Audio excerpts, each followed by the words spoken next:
Hello guys, how's it going? My name is Dalaran. Patch 9.1 is a pretty busy patch, and for me, I've been doing a lot of my main grinding this week, trying to get Sylvanas, AOTC, and Heroic, get my character set up for PvP, and ready for Mythic raiding. But my alts have been sitting on the side, and for many of you, you've tried playing your alt characters in patch 9.1 and find yourself kind of busy with a lot of things to do.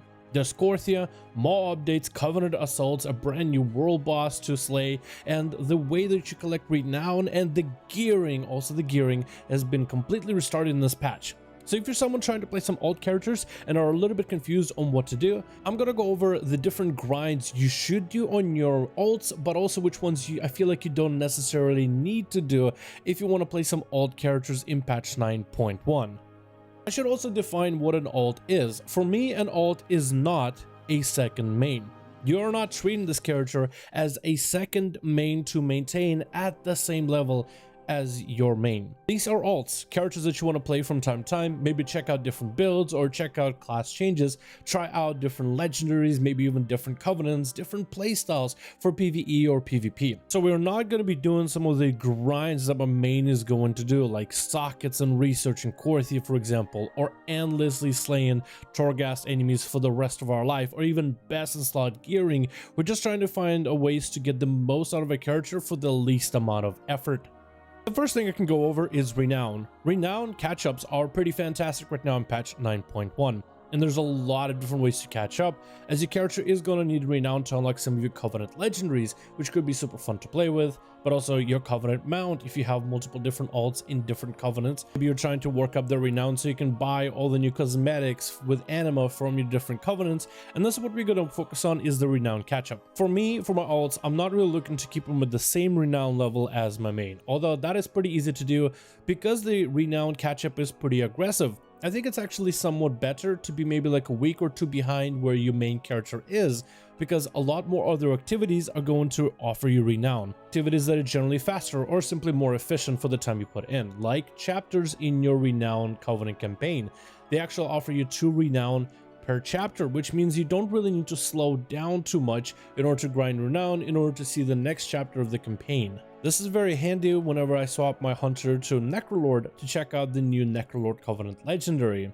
Callings, world bosses, the new Covenant assaults, as well as the Korthia fill up the bar, give you quite a bit of Renown. Dungeons, PvP, as well as raiding is also aggressively going to try to throw Renown at you, so you can gear your character while also getting Renown on the side. What I really like to do is check my callings to see if I have any of the callings that give me rewards in Renown for completing objectives in Bastion, for example. And then I'll do a Mythic Plus dungeon with Bastion from a weekly key on a character for, let's say, Necrotic Wake. I'll finish it, I'll get the Renown for finishing the dungeon, I'll get the Renown for doing my calling, and you can kind of do 2 birds with 1 stone strategy when you manage your alts. Again, I'm not really super focused on speed running through my Renown, but rather getting the most efficiency out of my Renown whenever I do hop on my alt characters. Tip number 2 is going to cover Korthia and all the Korthia research. Korthia research and Korthia the zone is pretty fantastic for a couple different things.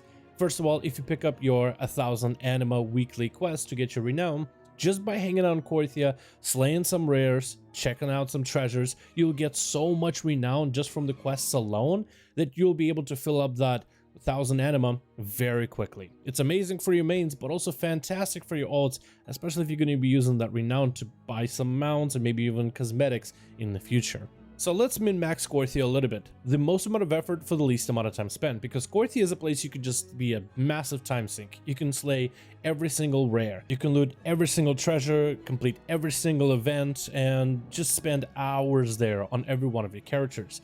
But you want to get the most amount of value on your alts for the least amount of time spent. I think the best things to do in Korthia is to follow cosmetics, or do some of the treasure stuff that are on the way to your cosmetics. Don't try to clear the full map of Korthia unless you just have a load of free time, because any kind of research you get is going to be helpful towards your character in the future, but Korthia isn't really something that I'm using right now for my alts to really gear them out. I think Korthia can be great supplementative gear, but for my gearing method that I use for all my alt characters, Korthia isn't going to be the first place because it requires quite a lot of time in there. So I'll mostly use Korthia for cosmetics. I'll do the events that might have a chance to drop me a mount. I will do any treasures that are nearby on the way to that event. I will do some of the chests that have a chance to get me cosmetic shoulders or back pieces so my main can wear them later, but I don't really try to grind the living hell out of Korthia. Torghast and Legendaries. I felt like it should be talked in this video when it comes to that kind of content. Legendaries are going to be pretty important for all of your characters, and you might have heard that you might need to recraft some of yours. Not all my alts are going to end up recrafting the Legendaries, and even then it shouldn't be too difficult. Don't get too fixated about trying to make yourself a rank 5 or rank 6 Legendary day 1 of any kind of new content. Take a look at my warrior, for example. If I were to upgrade my rank 4 bracers legendary, which majority of the damage and the value comes from the legendary effect itself, not the item level of that legendary. If I were to upgrade it to the highest possible rank, which is rank 6 with a gem socket, I would see quite a bit of a DPS increase, but it's not as massive as some people make it out to be. I think majority of the value, and you can see your character if you want to, comes from just having that legendary effect on your character, on your piece of gear, whether it's a rank 1 version or a rank 6. Of course, the higher the rank, the more secondary stats and primary stats you're going to get out of it. Sure, it's going to be an upgrade, but majority, the biggest bulk of the gameplay change and the measurable damage increase for a DPS in a sim will be from the actual effect itself. Torghast is important when it comes to crafting a legendary. The currency from there is very important, but for your alt characters, if you don't really enjoy running Torghast or don't have a lot of free time, use your main character to funnel some soul ash to your alt characters. And once you have enough, you can actually easily get rank 4 legendaries for your alt characters without playing much of Torghast as those characters. I'll be definitely going for rank 5 and rank 6 legendaries for some of my alt characters once I figure out the builds, once I give some other legendaries a try, because we have all these Covenant legendaries coming out Tuesday, so I'm very excited to catch up the Renown for my characters and then try to craft some Covenant specific legendaries, see what kind of gameplay options those offer. But until now, I'm kind of just experimenting with different legendaries, making one for PvP, making one for M+, just trying stuff out, and I'm not super oriented about grinding all of my characters through Torghast. Even though Torghast does have a lot more cosmetic stuff, there's back pieces, shoulder pieces, a variety of toys that you can collect from there, and there's even the adamant vaults, which have a chance to give you sockety pieces and upgrades to your conduits, but these are our old characters. I'm going to be doing that stuff on my main for sure, but for my ults, I'm a little bit more casual since my main can basically grind the soul ash needed to at least make rank 4 legendaries for my alt characters. Finally, gearing. I've made videos before in terms of how I gear my alts and what you can do in order to gear your characters out, but I feel like it should be mentioned in this video either way. Korthia is a fantastic, great place to get some starter gear on fresh characters that don't have any item levels whatsoever.